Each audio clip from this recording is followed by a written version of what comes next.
Selamat siang Bapak Ibu. Terima kasih sudah menyempatkan waktunya untuk mengikuti kegiatan di siang hari ini. Itu tentang diseminasi budaya positif. Di sini menyebarluaskan budaya positif itu apa dan berdampaknya untuk peserta didik itu seperti apa. Nah, yang akan kita bahas ada beberapa konsep utama budaya positif, yaitu perubahan paradigma belajar, disiplin positif sendiri, kemudian kebutuhan dasar manusia, motivasi perilaku manusia, posisi kontrol restitusi, keyakinan kelas, dan segitiga restitusi. Ini nanti saling berkaitan. Baik, yang pertama adalah pembelajaran paradigma baru. Nah, pembelajaran dengan paradigma baru dirancang berdasarkan prinsip pembelajaran terdiferensiasi, sehingga setiap siswa belajar sesuai dengan kebutuhan dari tahap perkembangan untuk mewujudkan profil pelajar Pancasila sesuai dengan kurikulum yang sekarang, yaitu kurikulum Merdeka, merupakan pembelajaran paradigma baru bagi kita semua. Kemudian disiplin positif. Dalam budaya kita, makna kata disiplin dimaknai menjadi sesuatu yang dilakukan seseorang pada orang lain untuk mendapatkan kepatuhan kita. Kita cenderung menghubungkan kata disiplin dengan sesuatu yang tidak nyaman. Sebagai seorang pendidik, tujuan kita adalah menciptakan anak-anak yang memiliki disiplin diri, sehingga mereka bisa berperilaku dengan mengacu pada nilai-nilai kebajikan universal dan memiliki motivasi intrinsik, bukan ekstrinsit. Kemudian disiplin positif di sekolah ialah nilai, keyakinan, dan kebiasaan di sekolah yang berpihak pada murid, yang tujuannya agar murid dapat berkembang menjadi kritis, penuh hormat, dan bertanggung jawab. Disiplin positif perlu diciptakan agar mendukung pembentukan karakter murid yang diharapkan. Nah, ini adalah faktor intrinsik tadi. Manusia itu ada 5 kebutuhan dasar. Yang pertama adalah bertahan hidup, kemudian cinta dan kasih sayang, kebebasan, penguasaan, dan kesenangan.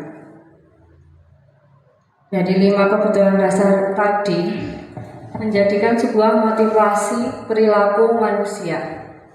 Motivasi merupakan dorongan yang timbul pada diri seseorang secara sadar atau tidak sadar dan respon.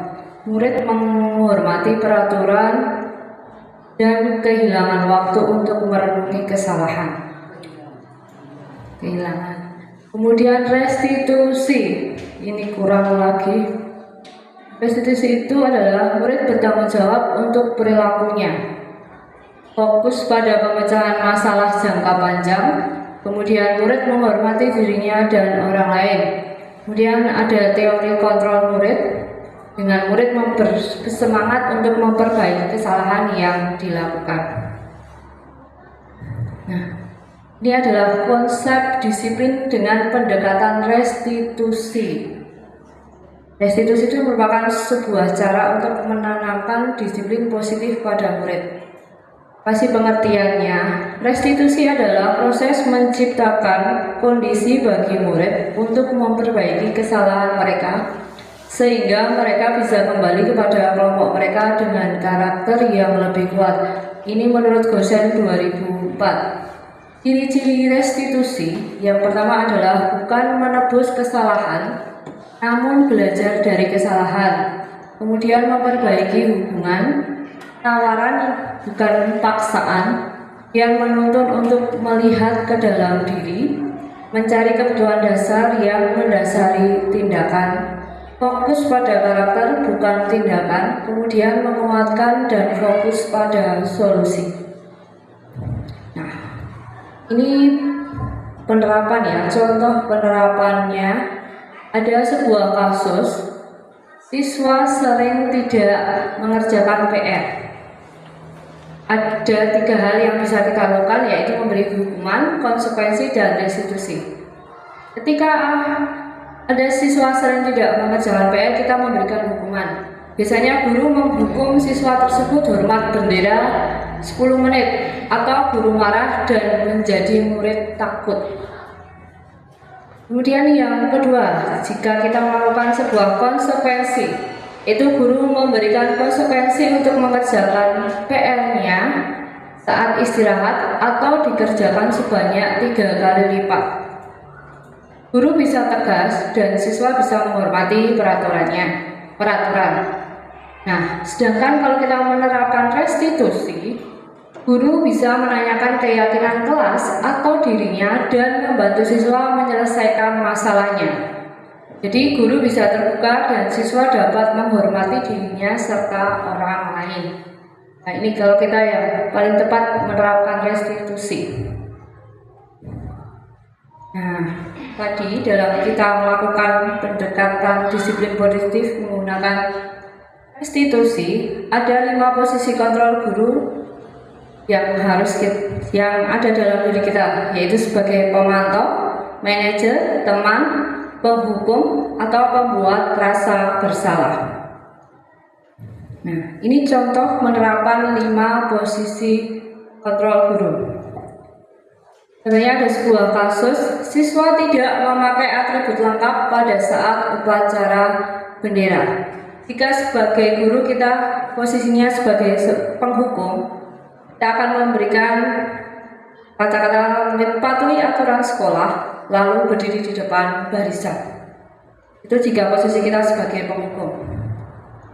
Jika posisi kita membuat rasa bersalah, biasanya yang kita katakan adalah, berapa kali Bu Guru harus memberitahu kamu, Ibu kecewa sama kamu. Jadi anak akan merasa di dalam hatinya akan ada timbul rasa bersalah ketika kita mengatakan hal tersebut. Kemudian jika kita memposisikan sebagai teman dari kasus tersebut, maka yang bisa kita lakukan adalah, ayolah yang tertib, buat Ibu bangga, kali ini tidak apa-apa salah. Itu apabila kita memposisikan sebagai teman. Nah, jika kita memposisikan diri dalam kasus tersebut sebagai seorang pemantau, maka yang bisa kita katakan adalah, kamu sudah melanggar apa peraturan dan konsekuensinya. Kemudian jika kita memposisikan diri sebagai manajer, apakah kamu tahu kesalahanmu? Kira-kira bagaimana kamu akan memperbaiki kesalahan ini? Nah, kita sudah ada di posisi mana ketika menghadapi sebuah permasalahan siswa, apakah sebagai penghukum, pembuat rasa bersalah, sebagai teman, pemantau, atau sebagai manajer.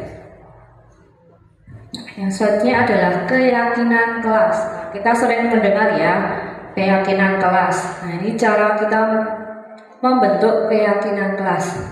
Jadi ini juga salah satu budaya positif yang bisa kita terapkan di sekolah, di kelas kita. Jadi keyakinan kelas itu sifatnya abstrak daripada peraturan yang lebih rinci dan konkret. Kemudian keyakinan kelas berupa pernyataan-pernyataan yang universal. Dan pernyataan keyakinan kelas senantiasa dibuat dalam bentuk positif.